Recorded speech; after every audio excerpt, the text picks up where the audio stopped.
میرا بیٹا رات کو 2 بجے 3 بجے 4 بجے آتا ہے. کیا مجھ میں ضرورت ہے کہ میں اسے پوچھوں بیٹے تم کہاں گئے تھے؟ روزانہ تم اتنی شام اتنی رات کو آتے ہوش میں نہیں ہوتے ہو اور صبح اور تم اٹھتے نہیں ہو. کیا کبھی آپ نے پوچھا تمہیں بھی نماز آتی یا نہیں آتی؟ کیا آپ نے اپنے بیٹوں کو نماز سکھائی ہے، پڑھائی ہے؟ اگر ایسا کام نہیں ہوا ہے، یہ کام آپ نے نہیں کیا ہے، تو پھر کون کرے گا؟ تو پھر ذمہ داری کس کی ہے؟ آج میرا بیٹا بے راہ ہو جاتا ہے، میری بیٹی بے پردہ ہو کے بے راہ ہو جاتی ہے، تو یہ قصور کس کا ہے؟ پھر کون ذمہ دار ہے اس کا؟ یہ نہ کہیے گا کہ معاشرہ ایسا ہو گیا ہے، یہ بھی نہ کہیے کہ کلچر ہمارا ایسا ہو گیا ہے، یہ بھی نہ کہیے کہ ہمیں انڈین چینلز نے ایسا کر دیا ہے. نہ، قصور پھر ہمارا ہے، قصور آپ کا ہے، قصور میرا ہے کہ میں نے اپنی اولاد کو دیکھا نہیں، اپنی اولاد کو سمجھایا نہیں، رزق حلال کا لایا نہیں، حلال رزق کھلایا نہیں. اگر میں نے حلال رزق نہیں کھلایا جان محترم، تو پھر کیا ہے؟ پھر میں اپنی اولاد سے توقع رکھوں گا تو کیا رکھوں گا؟ اگر میں نے ان کو سمجھایا نہیں کہ صبح کتنے بجے اٹھنا ہے، یہ نہیں سمجھایا کہ رات کو دیر تک باہر نہیں رہتے ہیں، وقت کیسا ہے، حالات کیسے ہیں، خطرہ ہے، سیکورٹی نہیں ہے، لیکن ہم نہیں کہتے. اس لیے کہ بیٹے ہی سے میرا گھر چلتا ہے، بیٹے ہی سے میرا گھر چلتا ہے، میرے خاندان میں میری عزت میرے بیٹے کی وجہ سے ہے. بیٹا اگر ناراض ہو گیا تو میرے گھر کا کیا بنے گا؟ ہمارے اندر یہ تصور آ گیا ہے، یہ تصور باطل ہے، یہ تصور عزیزان محترم باطل ہے. اللہ پہ بھروسہ نہ رہا.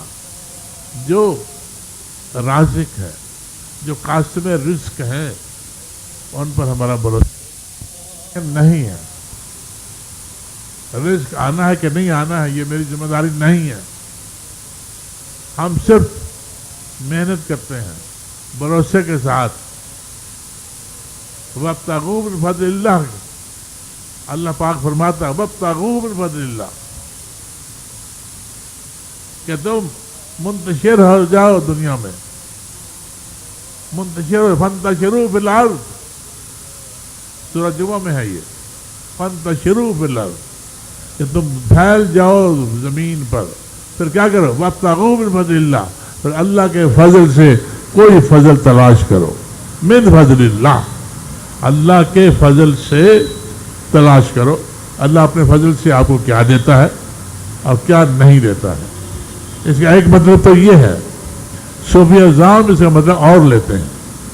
اس آیت کریمہ کا صوفی اعظام مطلب اور لیتے ہیں. ہم جمعہ پڑھ کے جب فارغ ہوتے ہیں تو 2-2:30 بج چکے ہوتے ہیں. 2-2:30 بجے ہم کہاں جائیں؟ محنت کریں، نوکری تلاش کریں. وہ تو دن تو ختم ہو گیا. اب نہ مجھے کوئی محنت کے لیے پیسہ دے گا، نہ مجھے کوئی نوکری مزدوری دے گا.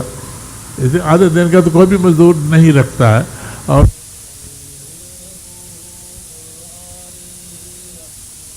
وہ مانتا ہے ہماری بے راہ روی کو، وہ جانتا ہے، اس کے باوجود وہ ہمیں عطا فرماتا ہے اور خوب عطا فرماتا ہے.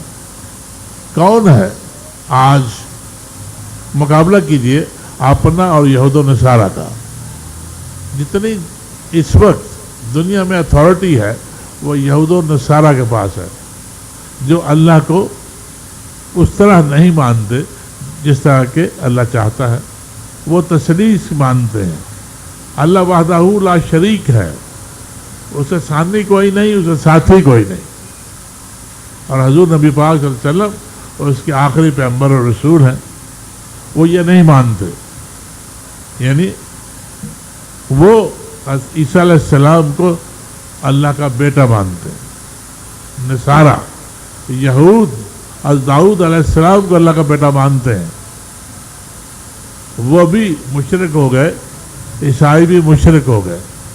یہود و نصارہ جو مشرک ہیں، اسلام سے باہر ہیں، اسلام کے خلاف ہیں، لیکن دنیا میں اس وقت اتھارٹی ہے تو ان کے پاس ہے، پاور ہے تو ان کے پاس ہے، مائٹی پاور ہے تو ان کے پاس ہے.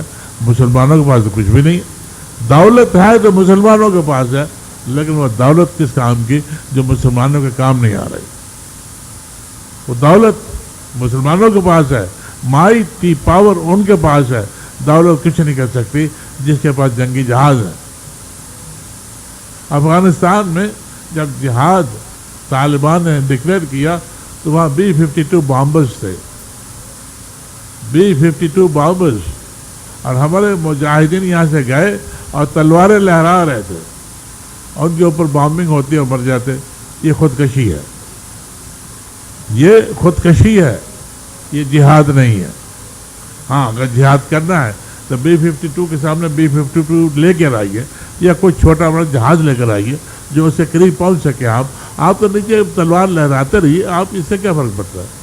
وہ تو ایک گولی مارے گا, آپ کو تلوار بھی گئی اور آپ بھی گئے, تو یہ خودکشی ہو گئی, یہ جہاد نہیں ہے. اللہ پاک نے ہمیں عقل سلیم عطا فرمائی, ہم مسلمان ہیں, سلامتی والے ہیں. ہمارے اندر سلامتی کہاں سے آ گئی؟ ہمارے اندر سلامتی نام کی تو چیز ہی نہیں ہے. اس وقت ہم سلامتی سے تو بہت دور ہیں, بے راہ روی کا شکار ہو گئے, ہم سلامتی سے دور ہو گئے, بے راہ روی کا شکار ہو کر بے راہ ہو گئے ہم. جب گھر میں بے راہ روی آئے گی, ہم گھر میں سارے وہ کام کریں گے جو اسلام کے خلاف ہے, باطل دنیا ہمارے اندر بسی ہوگی, تو میری اولاد کیا کرے گی؟ میری اولاد وہیں پل رہی ہے, میری اولاد وہی کھا رہی ہے جو میں لا رہا ہوں. بظاہر تو میں بڑے کام کر رہا ہوں, اپنی اولاد کو میں تعلیم بھی دے رہا ہوں, ڈگریاں بھی مل رہی ہیں, کیا بات ہے, سب کچھ ہے. لیکن عزیزان محترم, یاد کیجیے ان باتوں کو کہ فقیر کون ہے؟ فقیر کون ہوتا ہے؟ فقیر مانگنے والا, درویش نہیں, مانگنے والا. فقیر کون ہوتا ہے؟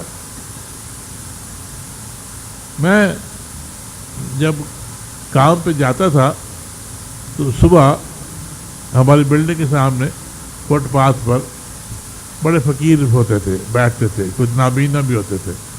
ایک دن میں نے دیکھا کہ ایک اپاہج فقیر بوری چٹائی بچھائے بیٹھا ہے, اور ایک نابینا فقیر سامنے سے آ رہا ہے, صدائیں دے رہا ہے.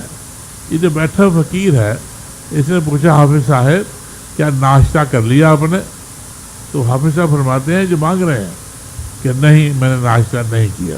کیا ناشتے کے پیسے ملے نہیں آپ کو؟ وہ کہتے ہیں نہیں ملے. یہ فقیر ہے جو بیٹھا ہوا ہے مانگنے والا, وہ بھی فقیر ہے جو نابینا ہے, وہ بھی مانگنے والا. دونوں آپس میں باتیں کر رہے ہیں, میں سن رہا ہوں, یہ میں کھڑا ہو کے یہ باتیں سن رہا ہوں. انہوں نے کہا پھر قریب آئیے میرے. وہ جو نابینا فقیر تھے وہ قریب آئے, انہوں نے کہا ہاتھ بڑھائیے. انہوں نے اپنی بوری کے نیچے سے کچھ پیسے نکال کر ان کو دیے کہ یہ مانگنا تو چلتا ہی رہے گا, سب سے پہلے آپ جا کے ناشتہ کر دیجیے. بتائیے امیر کون ہے؟ کون امیر ہے جو ان کو دیکھ کر چلتا بنا؟ جو گاڑیوں میں آتے ہیں ان کو پتہ ہی نہیں ہے فقیر لوگ کیا ہوتے ہیں, غریب لوگ کون ہوتے ہیں. یا وہ غریب, وہ فقیر جس نے ایک دوسرے بھوکے کو پہچان کر جو کچھ اس کے پاس تھا وہ اس نے دے دیا اس کو. تو امیر کون ہوا تھا؟ یہاں سے ہمیں پتہ یہ چلتا ہے کہ اللہ پاک کی قربت ہمیں کیسی ہوتی ہے, قربت کیسے ملتی ہے. اللہ پاک قریب جانا ہو تو کیسے. فقراء درویشوں کو دیکھیا, کل محبوب پاک جی حضور اتنی غربت میں تھے, اتنی غربت میں رہتے تھے.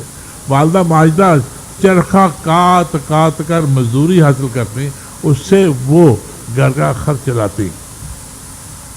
جب نہ ہوتا اور آپ کچھ کھانے کے طلب فرماتے تو والدہ صاحبہ فرماتی, بیٹا آج ہم اللہ کے مہمان ہیں. یہ عادت اتنی پختہ ہو گئی. کبھی ایسا ہوتا کہ کئی وقت کھانا کھا لیا تو وہ اپنی والدہ ماجدہ سے ارشاد فرماتے, امی جان